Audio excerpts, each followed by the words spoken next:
Hello प्यारे बच्चों कैसे हैं आप सभी। आशा करती हूँ आप सब ठीक होंगे। बच्चों स्वागत है आप सभी का हमारे YouTube channel sunshine learning point में।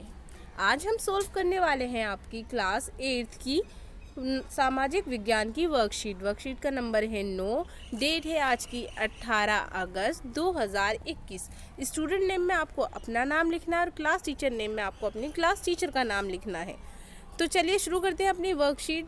लेकिन उससे पहले अगर आप लोगों ने अब तक हमारे चैनल को सब्सक्राइब नहीं किया है, आप हमारे चैनल पर नए हैं, तो अभी हमारे चैनल को सब्सक्राइब कर लें और बेल आइकन बटन को दबा दें ताकि हमारी आने वाली हर लेटेस्ट वीडियो की जानकारी सबसे पहले आपको मिले।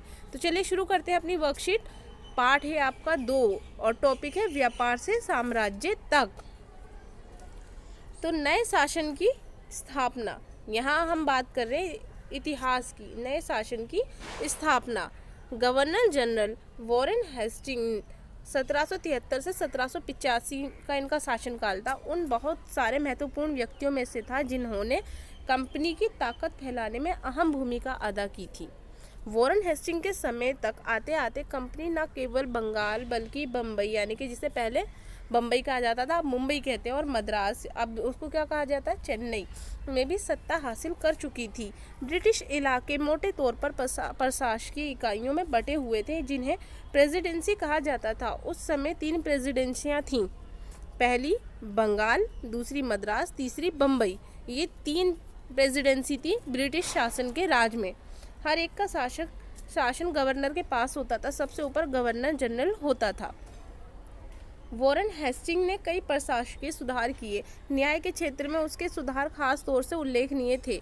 1772 से एक नई न्याय व्यवस्था स्थापित की गई। इस व्यवस्था में प्रावधान किया गया कि हर जिले में 2 अदालतें होंगी, फौजदारी अदालत और दीवानी अदालत। तो उसने ये 2 अदालतें शुरू करी थी, कौन सी, फौजदारी और दीवानी अदालत। दीवानी अदालतों के मुखिया यूरोपीय जिला कलेक्टर होते थे। मौलवी और हिंदू पंडित उनके लिए भारतीय कानून की व्याख्या करते थे, यानी कि हमारे भारत का क्या कानून है उसकी व्याख्या की जाती थी। फौजदारी अदालतें अभी भी काजी और मुफ्ती के ही अंतर्गत थी, यानी जो काजी होते थे, मुफ्ती होते थे, उनके अंतर्गत आती थी फौजदारी अदालतें। और जो हमारी दीवानी अदालत होती थी वो सबके लिए होती थी, अंतर्गत थी। हिंदू कानूनों के समरूपता लाने के लिए 1775 में 11 पंडितों को भारतीय कानून का एक संकलन तैयार करने का काम सौंपा गया। NB हालहेड ने इस संकलन का अंग्रेजी अनुवाद किया। 1778 तक यूरोपीय न्यायाधीशों के लिए मुस्लिम कानूनों की भी संहिता तैयार कर ली गई, क्योंकि उन्होंने सत्ता तो मुस्लिमों से ही छीनी थी ना, बहादुर शाह जफर से। तो 1773 में रेगुलेटिंग एक्ट के तहत एक नए सर्वोच्च न्यायालय की स्थापना की गई। इसके अलावा कलकत्ता, जिसे आज कोलकाता कहा जाता है, में अपीलीय अदालत, सदर निजामत अदालत की भी स्थापना की गई।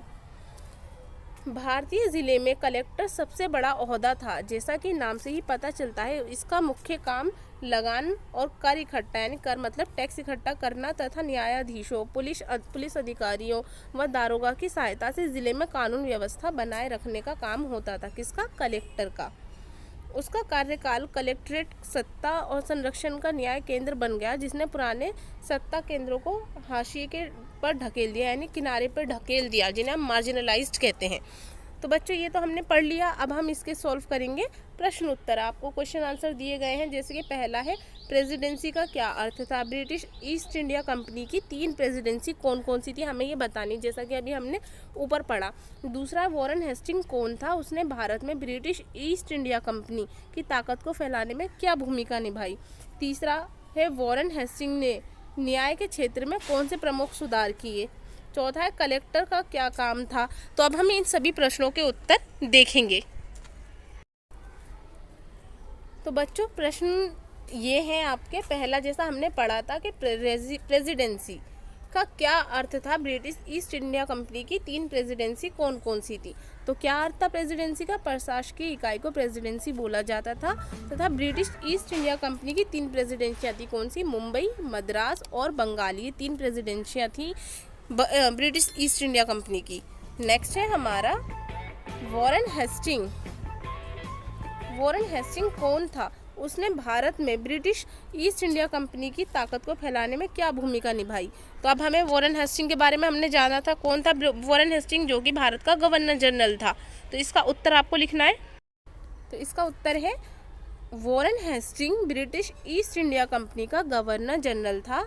उसने अपने न्यायिक और प्रशासकीय सुधारों द्वारा ब्रिटिश ईस्ट इंडिया कंपनी की ताकत को भारत में फैलाया था। ठीक है बच्चों, नेक्स्ट है हमारा प्रश्न नंबर 3। वॉरेन हेस्टिंग ने न्याय के क्षेत्र में कौन से प्रमुख सुधार किए?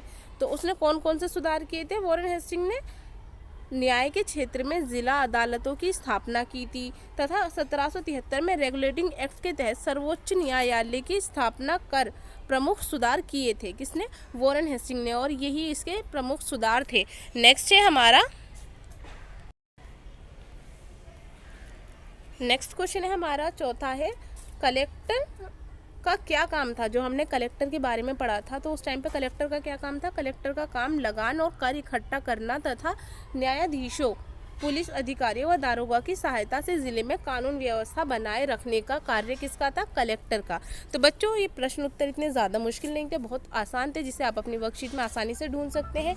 और इसी के साथ हमारी ये वर्कशीट पूरी हुई। अगर आपको वर्कशीट पसंद आई है, वीडियो पसंद आई है, तो वीडियो को लाइक करें, चैनल को सब्सक्राइब करें और इसे अपने दोस्तों में ज़्यादा से ज़्यादा शेयर करें। Thank you for watching.